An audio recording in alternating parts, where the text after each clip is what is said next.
Bonjour, je m'appelle Dani et bienvenue à la ferme de Fanantena, responsable de l'exploitation. La ferme a été créée en 2014 avec la collaboration entre Espérance Joie des enfants et la congrégation religieuse Fille du Cœur de Marie. Actuellement, nous avons 22 bassins de 60 mètres carrés, au total 1320 mètres carrés, qui est la deuxième plus grande ferme de spiruline à Madagascar. Notre objectif est d'aider les enfants contre la malnutrition. En 2014, la ferme a été créée et financée par différentes associations comme la Fondation de France, Fondation de Hopfai, le Lions Club International, le MUAE, Mouvement International de l'Enfance.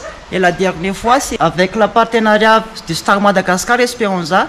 Pour la dernière extension de la ferme, il y a 14 personnes qui travaillent dans la ferme et nous préférons de produire la spiruline car il y a beaucoup d'apports nutritionnels par rapport au riz. Nous avons 4000 enfants qui bénéficient de la spiruline tous les jours produite dans la ferme et 12 centres nutritionnels et des écoles. Et la fréquence de distribution, c'est par trimestre. Au niveau de l'exploitation, il existe 5 étapes, 5 processus d'exploitation. Le premier, c'est la récolte. La deuxième, l'extrusion, le pressage, le séchage et aussi enfin le conditionnement. Dans l'exploitation de spiruline, on a toujours des problèmes rencontrés. C'est comme le climat, parce que le climat, c'est la base de l'exploitation ici. Donc pendant la saison de l'hiver, la température du milieu de culture diminue toujours. Donc la production aussi c'est assez insuffisant à cause de la manque de température. On est devant une serre pour faire la réparation parce qu'il y a des trous ou des basses usées et nous remplaçons directement. Et ces basses-là sont fournies par Star Madagascar gratuitement. Donc on a la possibilité de les changer toujours pour garder la température dans le bassin.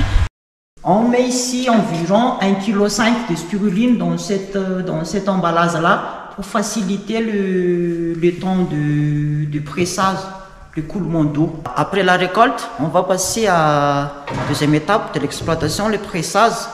Donc on amène ici la récolte du jour et pesée avec le balance. Et après, on emballe dans un satin environ 30 à 50 microns la maille et entrer dans le presse mécanique pour faciliter le temps de pressage et le coulement d'eau.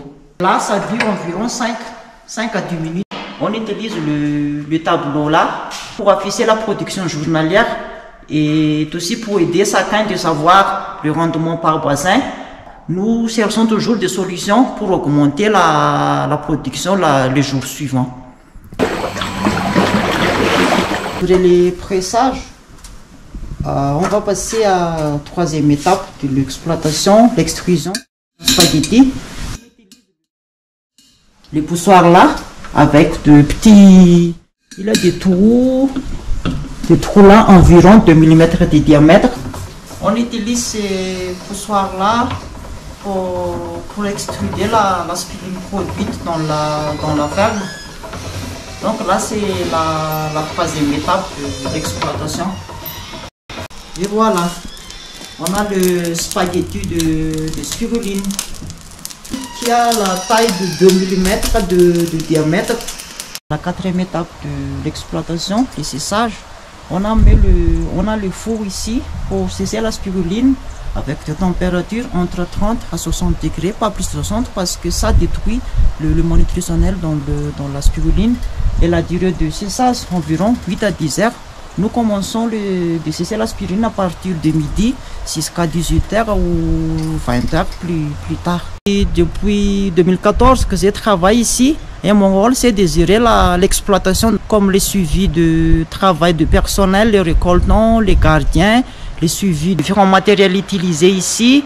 Nous sommes dans les locales techniques car Fanantena est autonome au niveau de l'électricité grâce au financement de Fondation EDF et Star Madagascar.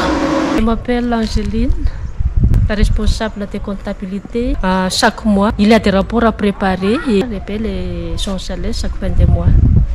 Et j'aime beaucoup. C'est ici les stocks de spiruline. Maintenant, c'est trop le moment de froid, alors c'est très peu. Parce que les spiruline ne supportent pas de froid. Et ils souffrent beaucoup maintenant. J'aime bien mon travail ici parce qu'on a aussi le but, on a le même but pour aider les enfants contre la malnutrition à Madagascar.